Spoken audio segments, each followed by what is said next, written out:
네, 다시 만나서 반갑습니다. 우리 청교도들이 미국 대륙으로 온 배경에 대해서 잠시 공부하겠습니다. 영국의 그 엘리자베스 여왕 1세입니다. 최근에 돌아가신 2세가 아니고 1세. 이분은 교회를 자기 손에 넣지 않으면 국가를 다스릴 수 없다고 판단했습니다. 그래서 영주들이 가진 교권을 감독들에게 돌려주어서 교권을 중앙 집권화하여 영국을 다스릴 계획을 했습니다. 그러나 이것은 영국 교회 지도자들과 귀족들의 반발을 일으켰고, 고위층들은 여왕의 교회 정책을 비판했고, 오히려 교회 개혁자들을 후원하게 됐습니다. 여왕과 귀족들 사이의 갈등은 개혁자들에게는 큰 기회가 됐습니다. 까다로운 사람이라는 영어로 프리시언스라는 보기에 좋은 기회가 찾아온 것입니다.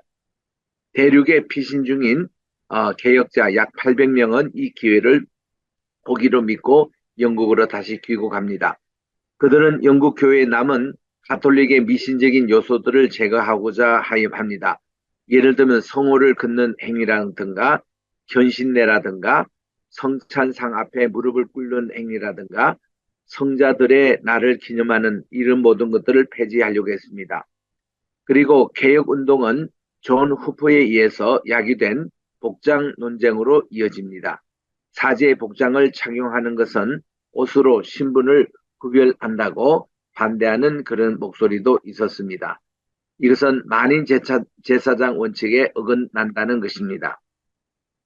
복장 논쟁에 큰 홍을 일으키며 까다로운 자들에 대한 힘을 실어주자 또 엘리자벳 여왕은 위협을 느끼고 매튜 파크 캔터베리 주교를 통해서 이를 저지하고자 합니다. 여왕은 대주교를 동원하여 청교도를 박해하도록 지시합니다. 이제 청교도들은 영국의 국교회가 개혁의 걸림돌이라는 것을 보고 이번에는 영국의 의회를 움직여서 의회를 통한 개혁을 시도합니다. 그러나 오히려 많은 청교도 목회자들이 목회지에서 쫓겨났으며 대륙으로 피선한 자도 많이 생깁니다.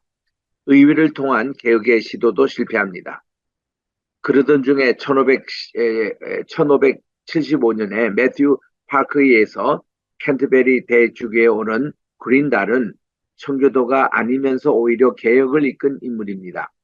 그는 교황주의자들을 박해하고 교권 남용을 막고자 했으며 특히 목회에서 설교를 중시하고 장려했습니다.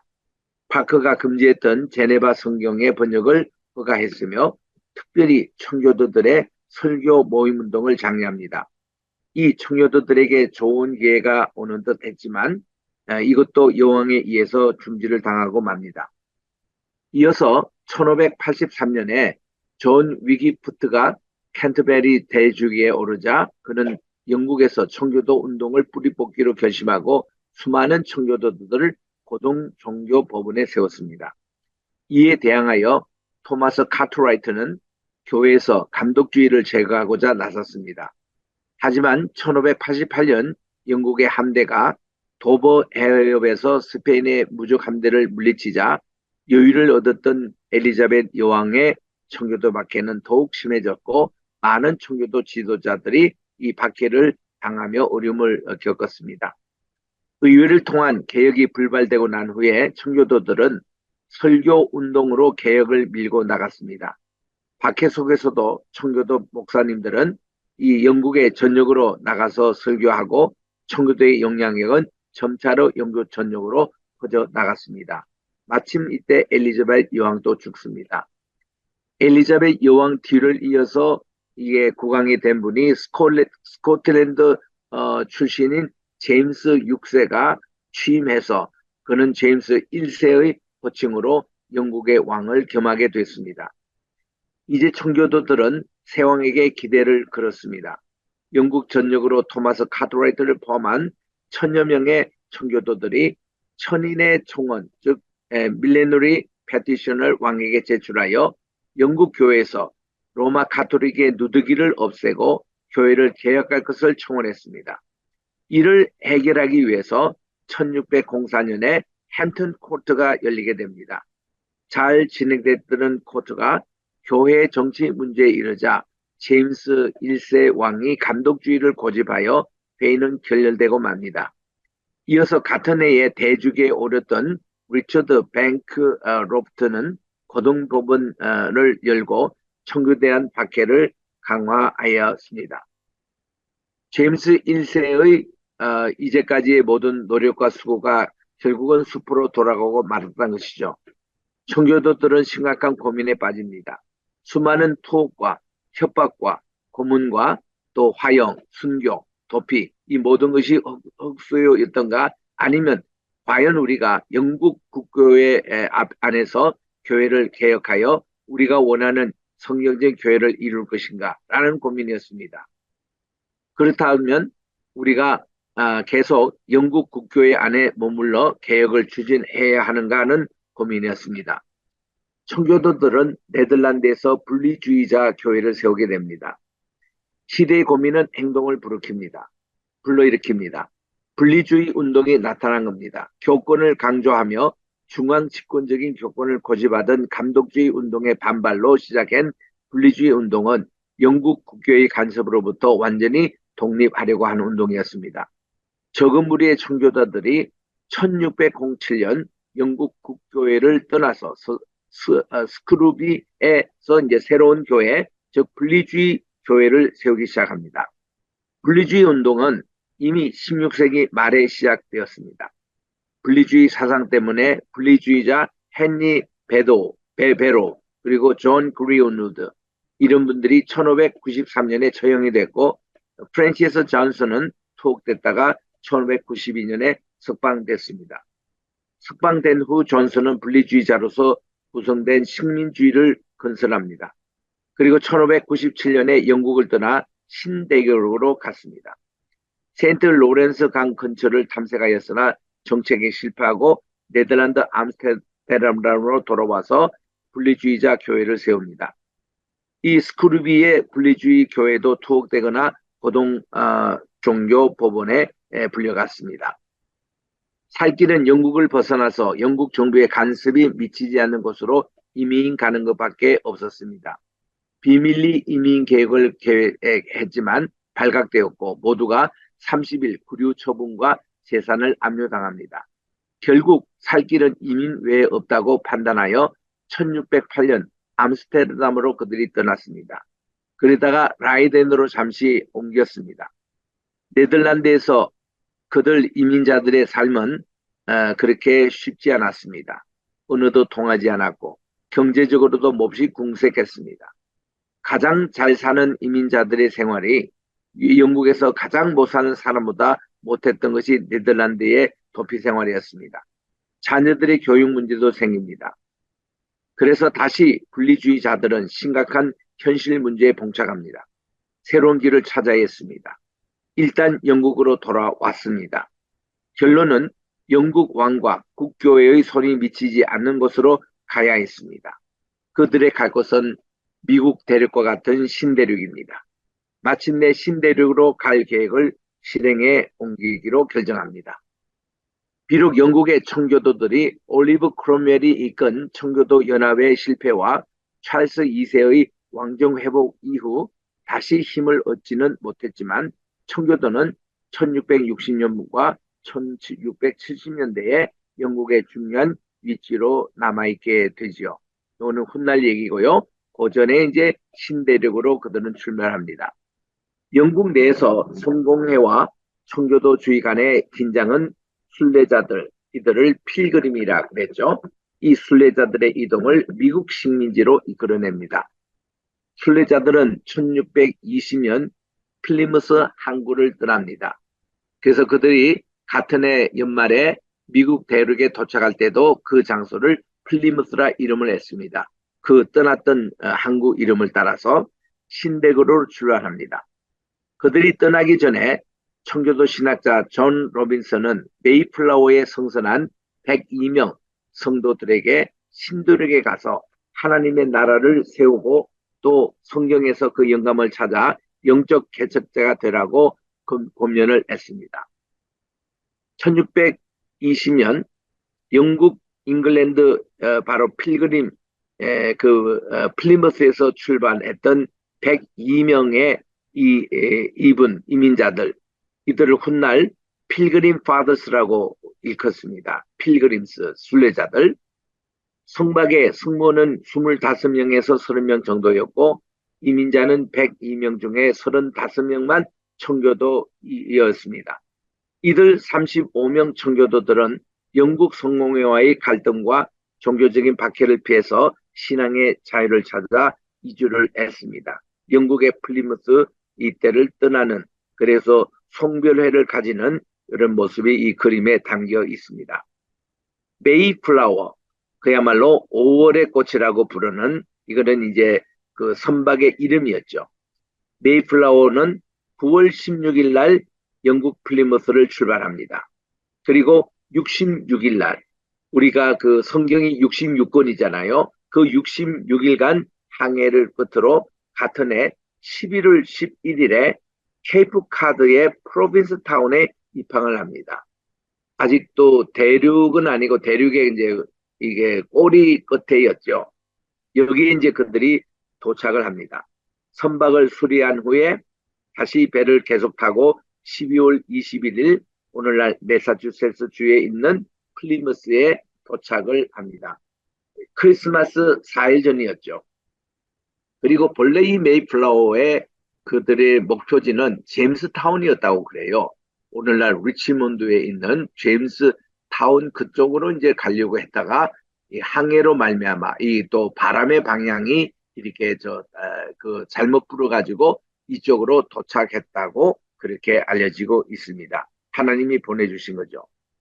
그래서 12월 21일 날 추운 겨울에 플리머스 항에 도착했던 저들이 정말 이 겨울을 지나고 4월 5일 날은 그 이듬해 4월 5일은 메이플라워호가 다시 영국으로 돌아갑니다.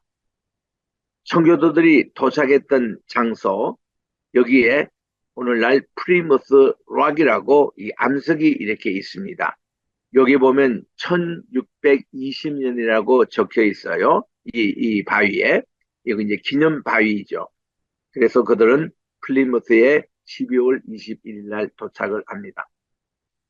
청교도들의 뿌리라는 것은 이들은 로마 가톨릭의 핵심인 교황, 제도 중심주의로부터 영국 국교의 순결과 또 복음 중심주의를 추구하면서 16세에서 17세기에 활동한 기독교인들을 얘기를 하는 것입니다.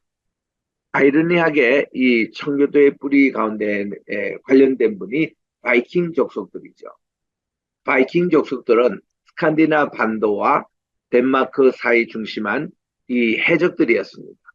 남의 그 물건을 도둑질하고 강도질했던 그런 해적들이 이제 장가를 가야 되겠는데 그들이 이 부인을 찾았던 것이 어떤 부인이 찾는가지 자기들은 거칠고 해적 생활하고 아주 그런 생활을 했지만 부인만큼은 2세를 위해서 아주 순결하고 믿음이 좋은 처녀를 그들이 찾아 나섰던 것이죠. 그래서 이들이 청교도의 그 집안인 자매하고 결혼을 하기 시작합니다. 그래서 이 청교도 이 자매분들은 신앙의 순수한 이것을 깨끗하게 간직하고 있었기 때문에 바이킹들과 청교도 사이에 결혼한 이 후손들이 아주 또 훗날 청교도가 되는 그런 이제 참 아이러니컬한 그런 내용이 이제 나오죠. 그래서 이 청교도들은 철저하게 말씀 중심으로 살았고요. 그리고 철저하게 우리 지난 시간에 살펴봤던 메노나이트와 아미시, 거기에서 우리 식탁 중심한 예배가 이루어지잖아요.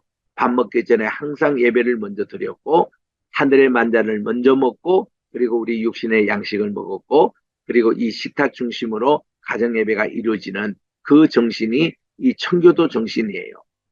그래서 이 청교도들이 이런 철저한 신앙생활을 잘 이렇게 해서 순수한 신앙을 이제 지켜왔습니다. 두 번째 패러그래프 때 봅니다. 청교도란 말은 그들이 부르는 이름이 아니라 지나치게 극단적인 교리적 완벽함을 추구한다는 비아냥에서 시작된 말이라고 그래요. 청교도는 철저했잖아요. 철저한 성수주의. 그리고 또한 이렇게 성경대로 살고자 하는 그런 내용, 금욕주의 생활 이거를 참 했지 않습니까? 그래서 이 청교도 신앙은 참 웨스트민스터 신앙 고백을 낳았던 참 훌륭한 신앙인들을 말합니다.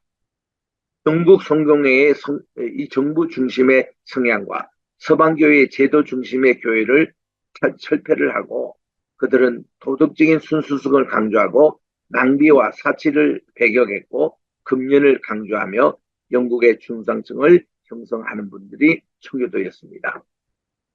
이 청교도는 비국교도 즉 영국의 성경회와 차별하여 웨스트민스터 신앙 고백을 만들어냅니다. 그들은 이렇게 39개조의 신조의 준수 여부에 따라 국교도와 비국교도를 나누고 비국교도 즉 미국 영국의 성공회원이 아니에요. 이들에 대한 탄압이 생기게 됩니다. 그래서 청교도는 비국교도를 통칭하는 말로서 분리주의라고 부르며 성경의 유일한 권위와 로마 가톨릭의 예식과 교양에 철저하게 반대를 하고 성경이 언급한 내용만 따르는 오직 성경의 칼빈주의를 실천하게 됩니다.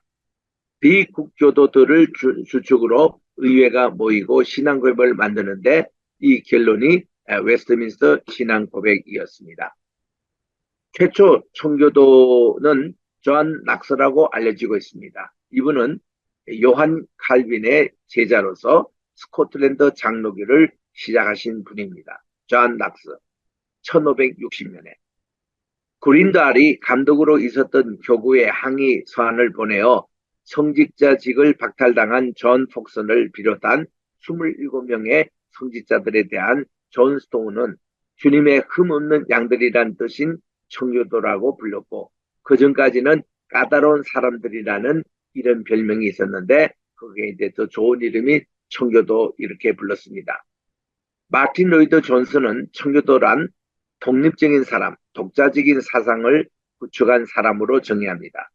특징은 하나님 말씀을 최고 권위로 주장하고 철저한 개혁을 추구했다는 점입니다. 그러면서 카라일, 마틴 로이드 존슨, 존 낙스 이런 분들을 청교도의 창시자로 인정을 하는 것입니다. 존 낙스 59세에 별세하셨지만 이분은 스코틀랜드 교회 개혁가입니다. 스코틀랜드 장로교의 창시자입니다. 원래 로마 카톨릭의 사제였지만 제네바에서 존 칼빈에게 배우고 돌아와서 매튜 스튜어트와 투쟁하여 개혁주의를 도입한 분입니다.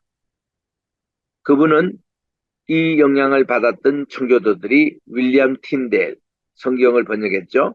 그리고 존 브래포드, 또 존 후프, 존 폭스 같은 목사님들이 계십니다.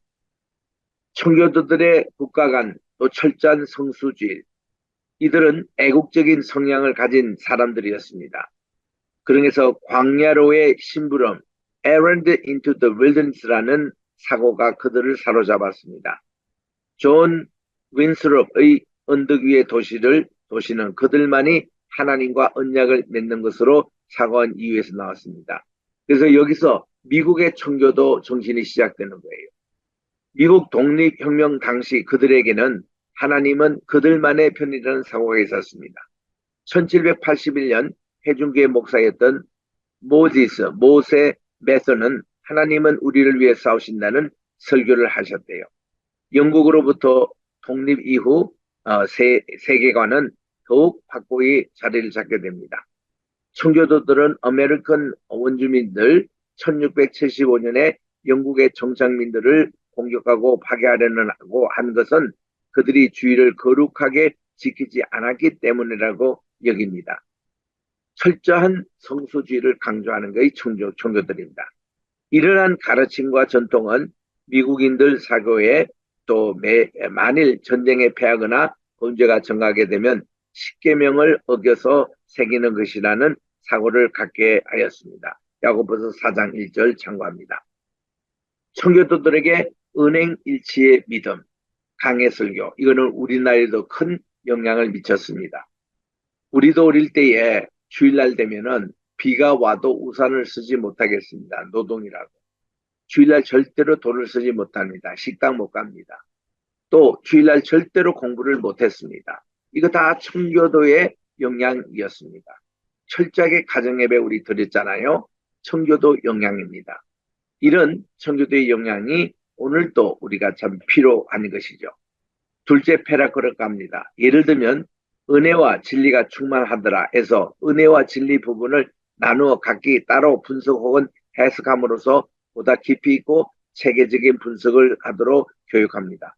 이러한 그들의 연구 방법은 성경 본문의 설교가 이게 장황하고 오랜 기간 동안 하도록 권장되었으며 조셉 카릴은 욥기에 대한 6,000페이지의 글을 쓰고요. 존 오원은 히브리 강해를 2,000페이지에 이상을 쓰고요.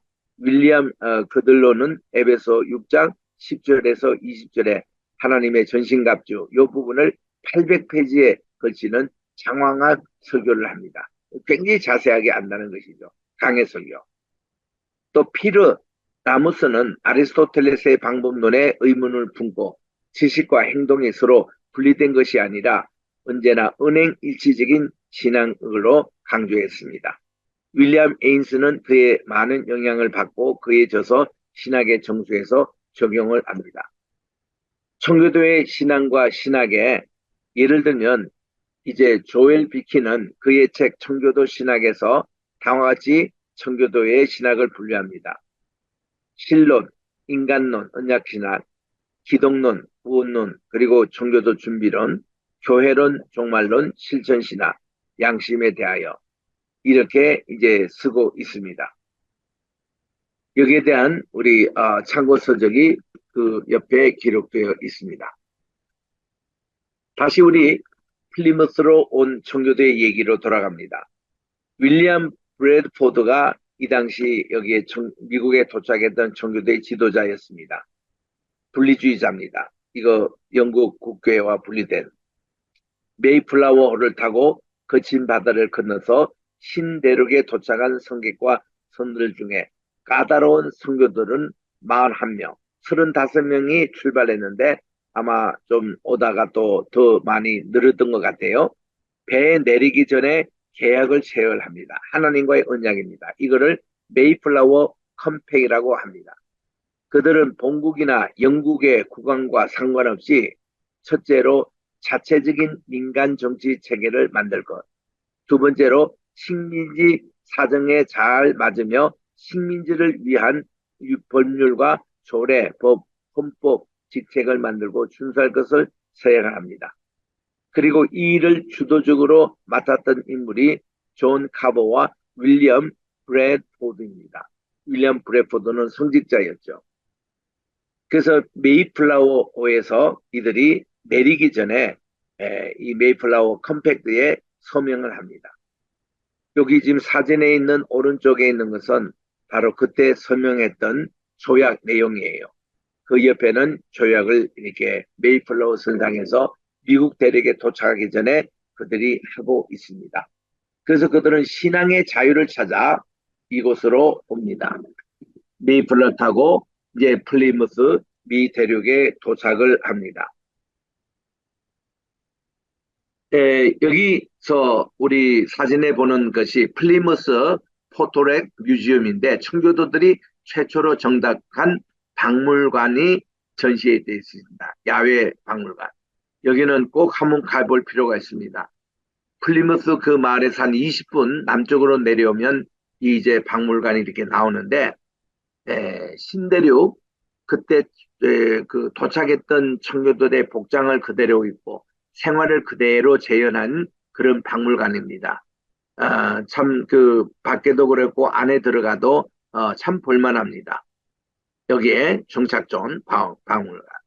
17세기 청교도 내용이 있는데 그 옆에가 이제 오른쪽이 교회당이었거든요. 그들이요 이제 1620년 12월 21일 날 프리머스에 도착했고 3일 후가 크리스마스였습니다. 크리스마스 예배 드린 장소 위에 지금 이 교회당이 이제 후에 세웠는데 이 교회당 세울 때도요 2층에서 예배를 드렸는데 남자들은 총을 옆에 들고 그리고 성경책을 들고 예배를 드렸대요. 왜냐하면 그 당시 아메리칸 네이티브들의 공격이 있을까봐 이렇게 항상 경계하면서 예배를 드렸다는 것입니다. 그런 교회당의 현장 모습이에요. 여기에 있던 그 당시 즐거통이며 이런 모습들 어떻게 이제 그들이 식생활했던 모습들을 그대로 재현해서 지금 또 뜨개질도 하고 양틀로 짜기도 하고 물감도 드리고 이 생활을 그대로 지금 또 재현하고 있습니다. 부엌이 생활 또 주부들이 어떻게 음식을 준비했던 거 그대로 이것을 재현하고 있습니다. 양들이 이렇게 밖에서 풀을 뜯고 있고 우리 많은 관광객들도 와서 지금 이것을 쭉 살펴보는데 이거 요즘은 입장료를 꽤 내고 들어갑니다. 그래서 에, 빨리 돌면 2시간, 천천히 돌면 반나절 이렇게 해서 이거를 한번 쭉 이렇게 살펴보면은 그 당시 도착했던 청교도들의 생활상을 잘 볼 수 있는 기회입니다. 그들이 이제 배에 내려가지고 그날 그 해 그 겨울을 지나는데 1620년에서 21년 들어오는 겨울에는 무당시 그 당시 추웠습니다. 찬바람도 많이 불었고 눈도 많이 왔고 그래서 거기에 많은 사람들이 겨울에 죽었습니다. 한 50여 명이 죽은 것 같아요. 그 이듬해 44명만 남았으니까 그리고 메이플라워 배는 돌아갑니다. 돌아갈 때에 돌아간 사람들도 몇 명은 있었어요. 배는 이제 돌아갔습니다. 그리고 그들은 여기서 이제 남았던 청교도 이분들이 정착촌을 건설하고 한 아메리칸 인디언의 도움으로 옥수수 심는 법을 배웠고 감자 짚는 것도 배웠고 물고기 잡는 것도 배우고 그래서 이렇게 살아남을 수 있는 것을 다 이렇게 해가지고 그 해에 가을철에 수확을 합니다. 그래서 거기 있던 칠면조, 터키를 잡아다가 이렇게 정말 추수감사절을 지냈던 것이 1621년 11월 달이었어요. 그래서 이렇게 정말 원주민들을 초청해서 이렇게 그들이 귀한 이 90명 그리고 찾아왔던 그 마사소이 주장 이분들과 함께 3일간 축제를 벌였던 것이 오늘날 추수감사절의 기운이 된 것입니다. 그래서 이제 윌리엄 브래포드는 이듬해 1622년에 다시 플리머스의 주지사로 선출이 됩니다. 이후에 31번 주지사로 선출되며 33년 동안 공직을 수행하는 아주 중요한 분입니다. 이분이 성직자 출신이거든요. 왜냐하면 이 브래포드야말로 참으로 식민지 주민의 편에서 주민들의 경제적인 이익을 지켜주고 또 영국으로부터 여러 가지 많은 압제와 제약이 있는데 이거를 잘 지혜롭게 대처했던 인물로 아주 식민지 그 주민들에게는 큰 일을 하신 분이에요. 봉사정신입니다. 이분은 월급도 받지 않고 열심히 봉사를 했습니다. 1630년 영국 추밀원이 뉴잉글랜드의 와익 지역의 땅의 불화권을 이 브래드포드 개인에게 주었지만 그는 혼자의 이익을 삼지 않고 이를 이민자들과 함께 분배합니다. 브래드포드의 재산은 죽을 때까지 집 한 채와 작은 농장이 전부였다고 그럽니다. 그의 이러한 청경 결백의 정신이 미국 정치가들의 모범이 되었고 후대 미국 정치 지도자들의 자질을 평가하는 기준이 됐다고 그래요. 브래포드와 그 외에 플리머스 이민자들은 1630년 중반부터 일반주의적인 원칙, 즉 제너럴 펀더멘털이라는 문서를 작성합니다. 여기서 이렇게 표현되어 있습니다. 뉴 플리머스의 동료들인 우리는 모든 특권을 부여받은 영국 정부의 자유민으로 법령을 선포하고 법을 제정하고 설립하기 위해 여기에 모였다. 어떤 법령이나 부칙, 법 또는 규칙도 현재나 미래에 우리를 향해 강제로 만들 수 없고 자유민이나 동료들의 모임 또는 그들의 법적인 대표들의 동의를 받아들여 만들어지거나 부과될 것이다. 여기서 미국의 인디비주얼리즘, 개인의 자유를 중시하고 디모크라시, 이 민주주의의 법칙을 존중하는 가치관이 이제 이런 원칙에서 나와서 미국 헌법의 기초가 됩니다. 그리고 또 중요했던 지도자 존 위드럽, 이분이 뉴잉글랜드의 또 지도자로서 1630년 3월 달에 17척의 배가 영국 그 사우스햄튼에서 모였다가 이제 이쪽 신대륙을 향하여 떠납니다. 이때 지도자였던 위드럽은 항해 중에 행한 설교에서 언덕 위에 도시를 건설하자 이거를 주장했다고 그래요. 이민의 목적은 첫째로 성경적인 교회를 세우는 것, 두 번째는 성경 말씀에 인도되는 거룩한 정부를 세우고 하나님의 축복이 임하도록 하는 것이라고 설교를 합니다. 여기서 우리는 그분의 신정 정치 사상을 엿볼 수가 있습니다. 존 위드럽은 신대륙에 돈쳐간 직후에 자유민들을 소집하여 뉴잉글랜드의 정부에 관하여 상의합니다. 여기서 뉴잉글랜드라는 것은 새로운 영국을 세우자는 것이죠. 이 새로운 영국, 뉴잉글랜드가 7주로 구성되어 있습니다. 저위의 북쪽에 있는 메인주부터 시작해서 버몬트주, 그리고 내려와서 매사추셋, 또 밑으로 내려면 커넥티컷, 또 이제 그 로드 아일랜드 작은 그 섬이 있죠. 이렇게 해서 그 뉴잉글랜드 주의 이 뉴욕 북쪽에 있는 7개 주를 뉴잉글랜드라고 그러는데 그게 다 청교도들이 세웠던 마을들이고 주들입니다. 여기에 이들은 철저하게 하나님 중심한 그런 믿음의 세계를 세웠습니다. 미국 하면은 흔히 많은 사람들이 뉴욕에 있는 자유의 상이다. 그거 이제 많이 그거 하는데 그거 이전에 가보실 곳이 여기입니다. 보스턴에 가시면은 플리머스의 언덕에 바로 내셔널 모멘트 투 파더스가 있습니다. 여기 보면은 이거는 뭐 한 지방 주가 아니라 국립이에요. 국가에서 세운 이게 선조들을 향한 기념비가 있는데 여기는 그가 이 믿음의 반석 위에 있어요. 그리고 오른손으로 하늘을 가리킵니다. 왼손은 성경을 움켜쥐고 있어요. 그리고 또한 이쪽 양쪽 벽에는 102명 순례자들이 왔던 명단이 쫙 기록되어 있습니다. 그리고 동쪽에서 시계 방향으로 보면 도덕, 법, 교육, 자유라는 것이 이렇게 새겨져 있습니다. 그게 각각 단단한 화강화 블록으로 조각이 되어 있고 사소한 특정의 양쪽에는 높은 부조 위에 의자 위에 이렇게 되어 있습니다. 포즈 위에 앉아 있는데 도덕성 아래 예언자, 그리고 도덕성, 그리고 예언자, 복음 전도자가 있고 율법 아래는 정의와 자비가 있고 교육 아래서는 청소년 지혜가 있고 그리고 또한 이제 자유 그 밑에는 이렇게 폭정 전복과 평화가 이렇게 있는 이것이 다 부조되어 있습니다.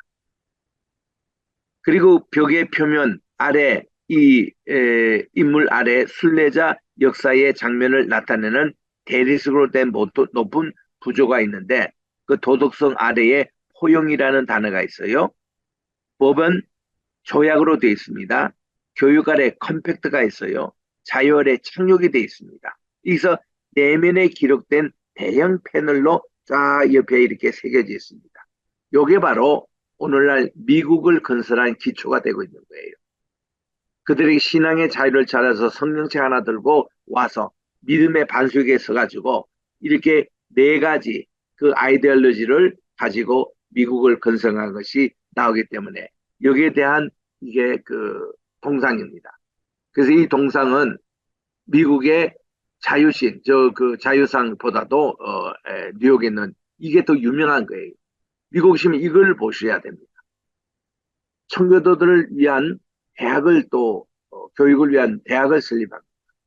이들은 미국 사회에 가장 지대한 공헌을 한마디로 현대사에서 하나님의 말씀에 기초한 가장 빛나는 국가를 세우는 것이 목적이기 때문에 이들은 이거를 성취하기 위해서 좋은 대학을 설립을 합니다.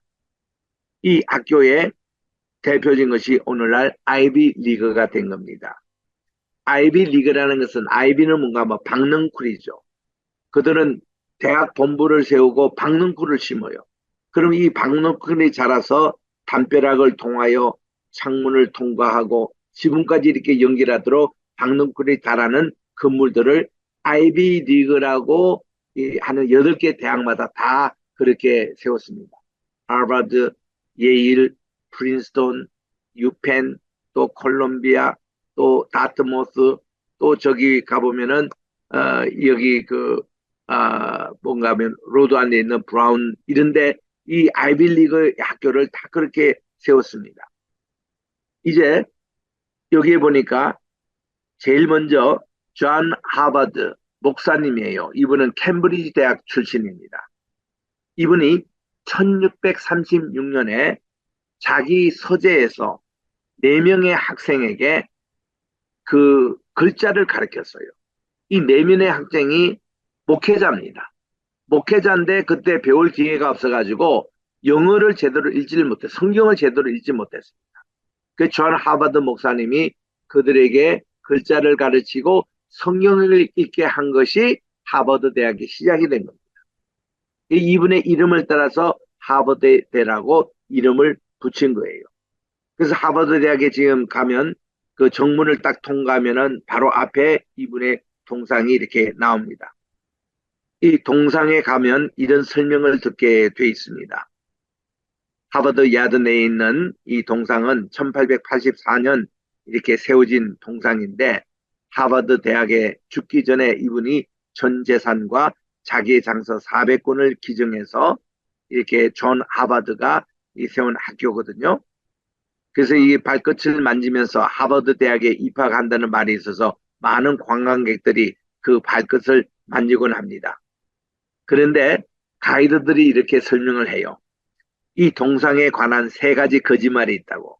첫째로 여기 지금 보이는 이 동상이 진짜 존 하버드 모습이 아니라는 것입니다.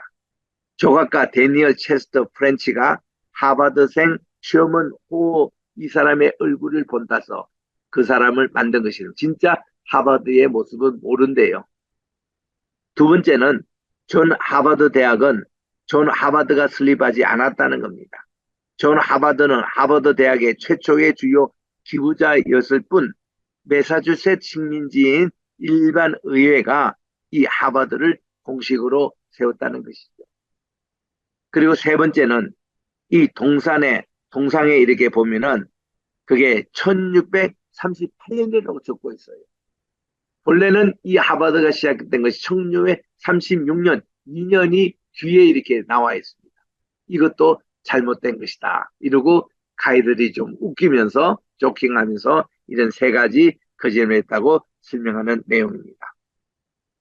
하버드는 1936년 매사추세츠 식민지 일반의회가 설립하였습니다.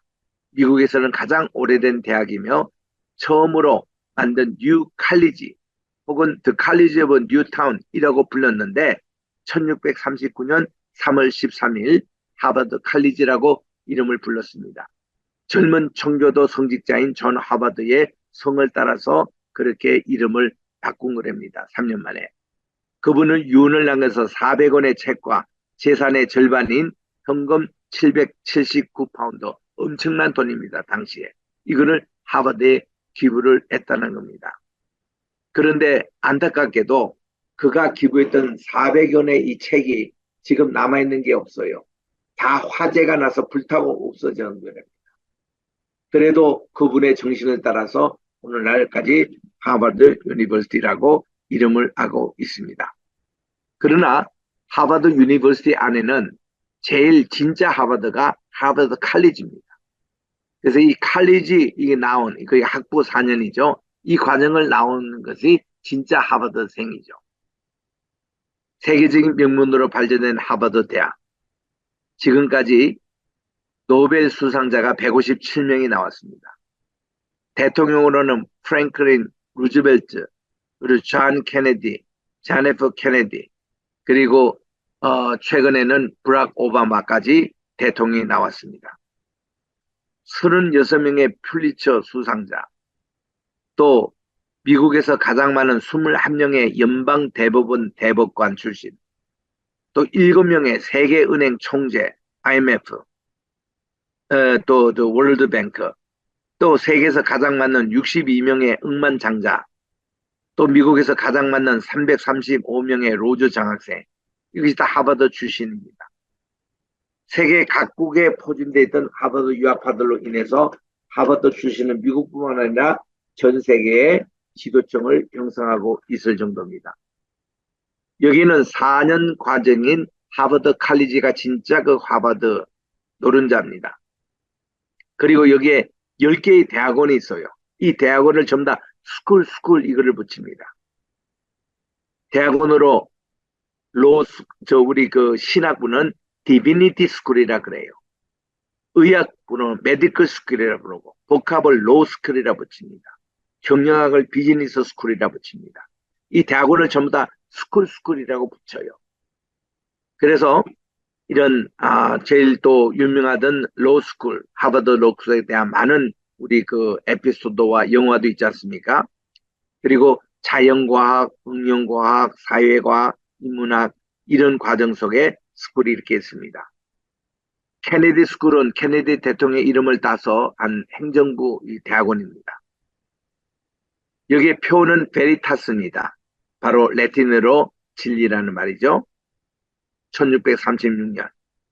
현재 총장은 로렌스 바카우고 학부 학생이 6,700명, 대학원 숫자는 14,000명, 교직원 숫자는 4,600명에 되는 어마어마한 참 대학이 된 것이죠. 제가 공부했던 디비니티 스쿨은 이 하버드 여기 유니버시티에서 비교적 일찍 시작된 신학부입니다. 우리 여기서 제가 공부를 하면서 그때에 1985년도입니다. 그때에 이 하버드가 86년도에 350주년을 맞이했습니다. 그래서 이 대대적인 행사에 제가 그때 재학생으로 참여를 했어요. 1986년 그때가 350주년의 표가 뭔가니 로마서 11장 18절 말씀이었습니다. 로마서 11장 18절에 보면은 너희가 이 뿌리를 절대로 이 유대인들의 그 뿌리를 절대로 무시하지 말라는 거죠. 가지가 뿌리를 보존하는 게 아니라 뿌리가 가지를 보존한다. 이 전통이 오늘 현재의 하버드를 보존하고 있다. 이것이 주제의 정신이었어요. 그래서 참 그때 대대적인 행사를 하면서 당시 미국 대통령뿐만 아니라 대법원장 여기에 기라성 같은 많은 VIP들이 참석해서 이렇게 화려한 이런 350주년을 했을 때 제가 그때 재학생으로 있었습니다. 하버드는 아이비리그의 바로 핵심부에 있습니다. 이 아이비리그 하면은 이 8개 대학이 풋볼 경기 리그가 있어요. 그래서 아이비리그라 그렇게 얘기합니다. 여기에 보면은 하버드, 예일, 프린스톤, 펜실베니아, 유펜입니다. 컬럼비아, 뉴욕에 있는 코넬, 그리고 다트머스, 브라운, 아까 말씀드린 대로 이 8개 대학이 이렇게 농구할 때도 아이비리그, 풋볼 할 때도 아이비리그. 그래서 여기 있는 8개 깃발을 걸고 리그를 한다고 해서 하고, 그 아이비라는 것은 담넝쿨로 되어 있는 본부 건물 이거를 얘기하는 것이죠. 그래서 이제 하버드는 종합대학입니다. 10개의 전문 대학원 스쿨이 있어요. 1782년에 메디컬 스쿨이 돼 있고 1816년에 디비니티 스쿨이 세워졌고 1817년 그 다음에 로스쿨이 되어서 이 신학부하고 로스쿨이 늘 같이 가요. 제가 머물렀던 기숙사가 지금 여기 보이는 본부 그 건물 그 옆에 있는 그런 기숙사에 제가 있었는데 이 기숙사에 있을 때도 로스쿨 학생하고 디비니티 스쿨 학생하고 같이 우리가 생활을 했어요. 그만큼 이 두 학교는 가까이 있습니다. 그리고 제가 이제 또 학교 다닐 때에 그때 브락 오바마가 여기 이제 학교 입학해가지고 제가 일했던 그 알바하고 같이 자고 일했던 적이 있는데 이렇게 10개의 그런 대학원들이 이렇게 있습니다. 하버드에는요 메모리얼 홀이라고 이거는 전쟁, 여기에 재학생들이 전쟁에 참여해서 1차 전쟁, 2차 전쟁, 월남 전쟁, 한국 전쟁 이런 분들을 기념하는 홀이 여기에 있습니다. 그리고 여 옆에 보는 것이 하버드 야드라고 그럽니다. 야드에는 와이드너 이거 도서실 여기가 300만 권이 수정되어 있는 곳으로 제가 처음에 갔을 때 1983년도에 여기 갔을 때에 이 도서관의 이 책이 우리나라의 전체 대학 도서관 다 책을 합친 것보다 더 많이 있었습니다. 어마어마했어요. 그리고 이제 이 도서관 앞에 있는 10개 기숙사가 이 하버드 야드 안에 있어요. 10개 기숙사는 뭔가 하면 1학년, 2학년생들, 이 하버드의 학부생들은 다 여기 10개 기숙사에서 생활을 해야 합니다. 그래서 이들이 아는데 저는 이제 여기에 직접 그 일을 했기 때문에 제가 알바하면서 10개 그 기숙사에 다 열쇠를 제가 가지고 매일 아침에 열고 닫고 그런 이제 일을 했거든요. 그래서 이 기숙사에 제가 다 들어가 봤습니다. 와이드너 이거 도서실은 말할 것 없고 그래서 와이드너 라이브러리 하버드에는요 95개 도서실이 있어요. 그 중에 제일 대표적인 것이 이 중앙도서관입니다. 그리고 이제 그 옆에 보면 매사추세츠 MIT 공과대학이 있습니다. 1861년에 설립된 공과대학으로서는 세계 최고의 그런 것으로 여기는 이제 미국의 국방부에서 직접 관리하고 있는 데이기 때문에 여기서 신무기를 직접 개발을 합니다. 또 여기서 국방부가 실제로 관리는 되기 때문에 돈이 많아요. 그래서 여기 좋은 우수한 세계적인 학생들이 많이 와서 여기서 공부를 합니다.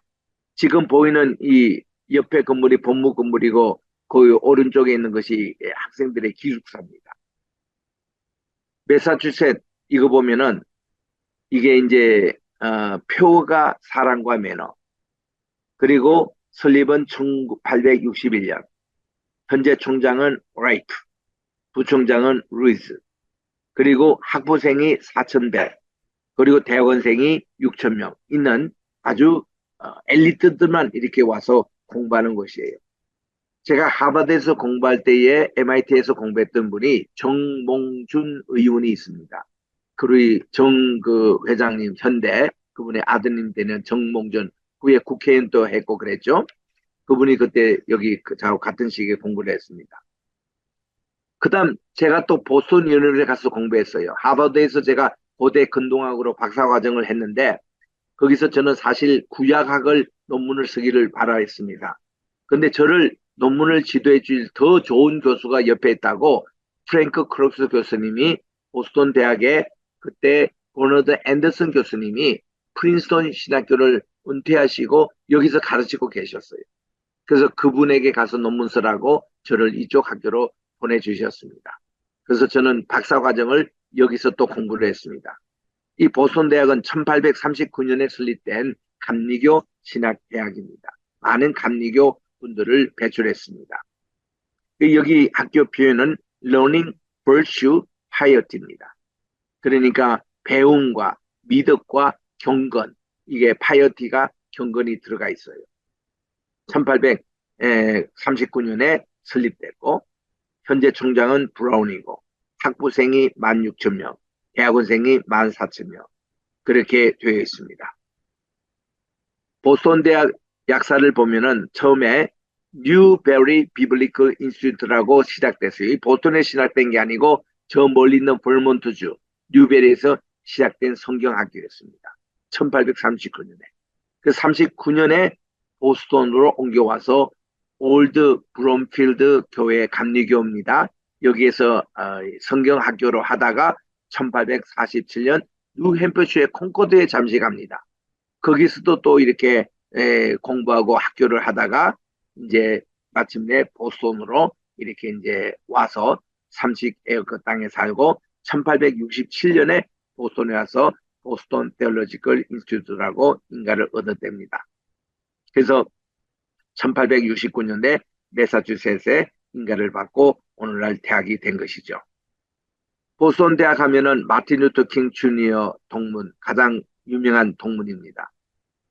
또 이뿐만 아니라 헬렌 화이트, 여성으로서 최초 졸업생이고, 또 크램플러는 아프리카계 미국인 여성으로 최초 졸업생이고, 찰스 이스트먼, 아메리칸 원주민으로서 최초 박사학위를 받았던, 그리고 알렉산더 벨. 그래서 이제 이런 학교에 이제 우리 약사를 보면서 보스턴 대학의 모습입니다. 현재 모습. 이게 클래식과 마더니 이렇게 함께 있던 옆에 찰스 강이 있죠. 아름다운 곳입니다. 보스턴 대학. 그리고 여기서 건너편에 바라본 보스턴의 다운타운 너무나 아름다운 것이죠. 미국에서 가장 오래된 도시가 바로 보스턴입니다. 1630년. 미국에서 톤으로 붙인 것은 작다라는 뜻이죠. 보스는 보스란 말입니다. BOSS. 그래서 작은 보스, 이런 것이 보스턴의 뜻입니다. 1630년에 영국 청교도 식민지 이들이 이제 세웠던 이 도시. 보스턴에서 세계에서 14번째 큰 미술관이 있는데 뮤지엄 오브 파인 아트, 정말 가보려 합니다. 많은 미술품 원품이 원작이 이렇게 전시되어 있습니다. 보스턴 미술관 안의 모습입니다. 심포니, 보스턴 심포니 유명하지요? 이 심포니 미국에서 가장 오래된 심포니인데 1881년에 창단이 됐던 이 심포니, 우리가 있을 때는 오사와라는 일본 사람이 상임 지휘자였습니다. 그리고 여기 이제 보스턴에서 좀 미려오면 예일대학이 있죠. 예일대학의 출신인 조나단 에드워즈를 우리가 이제 하면서 미국 대각성 운동을 시작했던 분입니다. 이분이 55세에 돌아가셨고 14살 때 예일대학에 입학할 만큼 천재였습니다. 그리고 이분이 일찍 신학을 공부하셨고 20대 초반에 목사가 돼가지고 자기 외조모 할아버지 교회에서 전도사로 있다가 그분이 돌아가시자 그 이듬해 이분이 목사가 됩니다. 그래서 이분이 심우했던 이 교회가 바로 노스햄튼에 있어요. 매사추세. 보스턴에서 한 2시간 정도 서쪽으로 가면 있습니다. 여기에 스프링필드가 있고 거기서 이제 19마일 되는 31km, 스프링필드에서 가까운 지역입니다. 근데 여기에 주변에 보면 스미스 칼리지라든지 미국의 유명한 또 대학들이 몇 개 있습니다. 이분이 태어났던 생가에 가보면 사우스 윈즈입니다. 여기에 제가 송황숙 목사님하고 같이 또 제가 안내해서 또 가본 곳이기도 합니다. 이곳에 에드워즈의 생가가 있는 곳입니다. 하트포드 카운티에 있습니다. 1740년경에 미션 하우스가 열렸는데 이쪽은 스톡 브리지로서 그분이 조나단 에드워즈가 목회를 하고 뭐 유아 세례 문제라든지 장로들과의 또 갈등 문제 때문에 목회 현장에서 쫓겨나가지고 간 곳이 스톡브리지. 여기에 가셔가지고 이 아메리칸 원주민들을 이렇게 선교를 하셨어요. 그 미션 하우스입니다, 여기가. 그래서 이제 이렇게 해서 대각성 운동이 조나단 에드워즈 중심으로 일어났거든요. 연패해 봅니다. 1740년에서 42년에 1차 부흥과 2차 부흥, 요때에 First Great Awakening, 제1차 대각성 운동이 일어났지 않습니까? 이때에 1741년에 이 조나단 에드워즈가 했던 하나님의 손아귀에 있는 그 죄인 이래가지고 성난, 화가 난 하나님의 진노의 손아귀에 있는 죄인이라는 유명한 설교를 한 적이 있죠. 그것이 대각성 운동을 이제 일으킨 귀한 말씀입니다. 그리고 그분이 이 목회에서 쫓겨나갔다가 아메리칸 인디언 마을인 스톡 브리지에 가셔서 7년 선교를 하시고 1758년에 미국 장로교 총회에서 만장일치로 그분이 결의가 돼가지고 프린스턴 대학교 3대 총장으로 갑니다. 그래서 그가 가가지고 3개월만 총장을 하고 돌아가세요. 왜냐하면 그때 천년두라는 것이 처음 나와서 이거를 자기가 실험 접종을 했는데 이것 때문에 그가 돌아가시고 말았습니다. 참 아까운 58세에. 그래서 그분의 이렇게 참 시신이 지금 또 프린스턴의 공동묘지에 묻혀 있습니다. 그분이 이렇게 설교를 했던 진노한 하나님의 손에 있는 죄인들이라는 이 설교를 했던 장소에 지금 기념 바위가 서져 있습니다. 이 설교로 식민지 부흥운동의 불과 유황 설교로 널리 알려져 재인세가 됐던 것인데, 이때 이 설교를 할 때요, 에드워즈는 눈이 나쁘기 때문에 안경을 씁니다. 그리고 그때 호롱불 밑에서 이 설교했잖아요. 원고를 읽기만 했어요. 뭐 큰 소리로 하고 뭐 이 붕 집회식으로 한 게 아니라 학자처럼 이렇게 설교문을 읽어 갔는데도 여기서 큰 붕의 운동이 일어난 겁니다. 여기 설명에도 보니까 에드워즈는 큰 소리로 외치거나 말하지 않고 조용하고 감정적인 그런 목소리로 말했다. 그는 청중들을 천천히 한 지점에서 닫은 진점으로 이동시키고 냉혹한 결론을 향하여 말씀을 전할 때에 그들은 하나님의 은혜 없이는 길을 잃었다고, 여기에 이 경고 메시지가 대각성 운동을 일으킨 것이죠. 그래서 이제 요게 조나단 에즈에서 한 것이고, 2차 대각성 운동은 1790년에서 80년 초에 이게 이제 미국의 켄터키, 테네시, 장로교, 감리교, 침례교 사이에서 시작이 됐는데, 여기서 그때 중심 역할을 했던 것이 예일대학교가 1701년에 세작됐을 때에 이 2차 대각성 운동의 불길을 거기서 처음 붙였다는 얘기가 있습니다. 그리고 3차 대각성 운동은 무디, 생키, 그래서 세계 선교 붐을 일으킨 것이 3차 대각성 운동으로 이렇게 나옵니다. 그래서 시간이 벌써 다 돼서 여기에 대한 것은 다음 시간에 계속 말씀을 전하도록 하겠습니다. 질문을 받겠습니다.